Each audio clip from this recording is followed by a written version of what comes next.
కర్ణాటక రాజకీయాలు మరోసారి hot topic గా మారాయి. సీఎం సిద్దరామయ్య కాసేపట్లో ఏఐసీసీ పెద్దలతో భేటీ కానున్నారు. కేబినెట్ పునర్వ్యవస్థీకరణ, రాజ్యసభ అభ్యర్థుల ఎంపికపై చర్చించనున్నారు.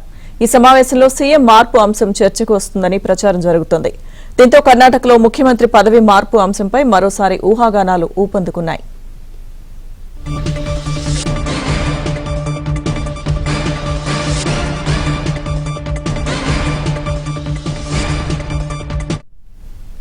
కర్ణాటక రాజకీయాలు మరోసారి హాట్ టాపిక్ గా మారాయి. సీఎం సిద్దరామయ్య కాసేపట్లో ఏఐసీసీ పెద్దలతో భేటీ కానున్నారు.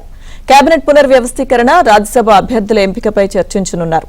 ఇక ఈ సమావేశంలో సీఎం మార్పు అంశం చర్చకు వస్తుందని ప్రచారం జరుగుతోంది. దీంతో కర్ణాటకలో ముఖ్యమంత్రి పదవి మార్పు అంశంపై మరోసారి ఊహాగానాలు ఊపందుకున్నాయి. పూర్తి సమాచారం ఢిల్లీ నుంచి మా ప్రతినిధి సతీష్ అందిస్తారు.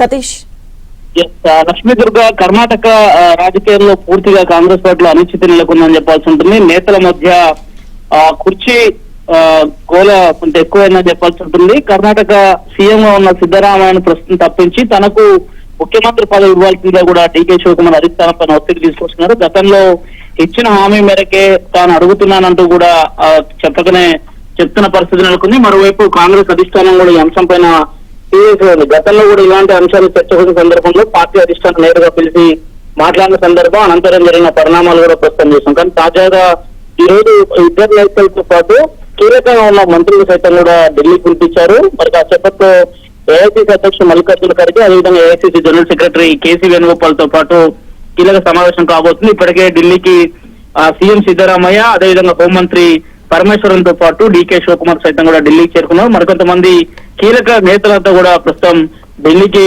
వచ్చిన పరిణామాలు నెలకొన్నాయి. మరి కాసేపట్లో జరగబోయే సమావేశంలో కీలకంగా ఉండబోతుంది. ఒకవేళ సిద్దరామయ్య గాక ఇప్పుడు ముఖ్యమంత్రి పదవిని తప్పిస్తే సిద్దరామయ్య ఇతరుల పేర్లు ప్రపోజ్ చేసినట్టు తెలుస్తుంది. కర్ణాటక హోంమంత్రిగా ఉన్న పరమేశ్వరన్ పేరును తెరపైకి తీసుకొచ్చినట్టు కూడా తెలుస్తుంది. ఆయన పేరే ప్రధానంగా కూడా వినిపిస్తున్న పరిస్థితి నెలకొంది. డీకే శివకుమార్ కు పదవి దక్కకుండా ఉండేందుకే పరమేశ్వరన్ పేరును కూడా తెరపైకి తీసుకొస్తారనేది కూడా కొంత చర్చనీయాంశంగా మారిన విషయం. అయితే అధిష్టానం ఎవరి వైపు మొగ్గు చూపుతుందని కూడా చూడాల్సి ఉంటుంది. డీకే శివకుమార్ తనకు గతంలో ఇచ్చిన హామీ ప్రకారము దాదాపు 3 ఏళ్లు పూర్తిగా వస్తున్న నేపథ్యంలో 2 ఏళ్లైనా కనీసం ముఖ్యమంత్రిగా అవకాశం కల్పించాలని ఏఐసీసీ పెద్దల్ని పదే పదే కోరుతున్న పరిస్థితులు నెలకొన్నాయి. అయితే నిన్న నేతలంతా కూడా మీడియాతో మాట్లాడిన సందర్భంలో కూడా కేవలం అధిష్టానం పిలిచింది, అధిష్టానం పిలుపు మేరకే పోతున్నాం, ఎక్కడ మీరు మాట్లాడుతున్న ఊహాగానాలన్నీ కేవలం ఇవి ఊహాగానాలు మాత్రమే అనే అంశాన్ని వారు స్పష్టం చేస్తున్నారు. కానీ రసవత్తరంగా కొంత కర్ణాటక రాజకీయం కొనసాగుతుందని చెప్పాల్సి ఉంటుంది. కుర్చీ ఆటోలు పెద్ద ఎత్తున కూడా కొనసాగుతున్నాయి. ఖచ్చితంగా తనకు ముఖ్యమంత్రి పదవి ఇవ్వాల్సిందిగా తన వర్గం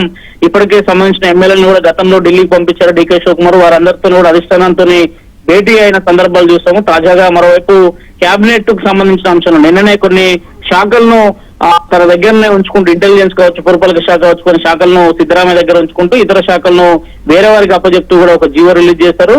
మరోవైపు జరుగుతున్న పరిణామాలు చూస్తుంటే కాక ఖచ్చితంగా కేబినెట్ కొందరు తీసుకోవడం, కేబినెట్ రీషఫుల్ చేయడంతో పాటు ముఖ్యమంత్రి మార్పు ఉంటుందా లేదనేది కూడా ఈ రోజు అధిష్టానంతో జరిగే చర్చల ద్వారా కూడా ఒక క్లారిటీ వచ్చే అవకాశం ఉన్నాయి. కానీ ముఖ్యమంత్రి రేసులో ముఖ్యమంత్రిగా తానే ఉంటాను అనేది కూడా పదే పదే అనేక సందర్భాల్లో సిద్దరామయ్య చెప్తున్నారు. మరోవైపు డీకే శివకుమార్ తనకు అధిష్టానం ఇచ్చిన హామీని నెరవేర్చుకోవాలంటూ కూడా గతంలో ట్విట్టర్ వేదిక కూడా ఆయన చేసిన కామెంట్లను చూస్తాం. తాజాగా ఈ రోజు జరగబోయే కీలక సమావేశంలో ఎవరికి అధిష్టానం మొగ్గు చూపుతుంది, ఒకవేళ సిద్దరామయ్యను తప్పించి డీకే శివకుమార్కి ఇస్తే జరగబోయే పరిణామాలను కూడా అధిష్టానం ముందే అంచనా వేయాల్సి ఉంటుంది. సిద్దరామయ్య సైతం కూడా పెద్ద ఎత్తున ఎమ్మెల్యేల యొక్క మద్దతు ఉంది, ఆయనకు సామాజిక వర్గం మద్దతు సైతం కూడా ఉన్న నేపథ్యం. డీకే శివకుమార్ సైతం కూడా అదే స్థాయిలో ఎమ్మెల్యేల యొక్క మద్దతు ఉన్నట్టు కూడా చాలా స్పష్టంగా కూడా కనిపిస్తున్న నేపథ్యం. కాబట్టి ఖచ్చితంగా అధిష్టానంతో జరగబోయే కీలక సమావేశంలో మాత్రం దీనిపైన ఈ రోజు ఒక స్పష్టత వచ్చే అవకాశాలు ఉన్నాయి. లక్ష్మీ దుర్గ.